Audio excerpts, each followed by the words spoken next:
முருகன் யாரையும் கைவிட மாட்டான்.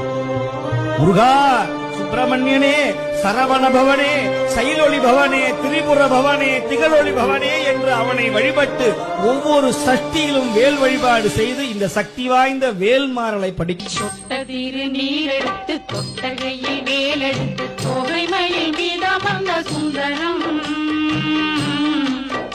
அந்த கட்டழகு கொண்டதொரு கந்தவடி வேலவனை காட்டுவது ஆரெடுத்து மந்திரம்.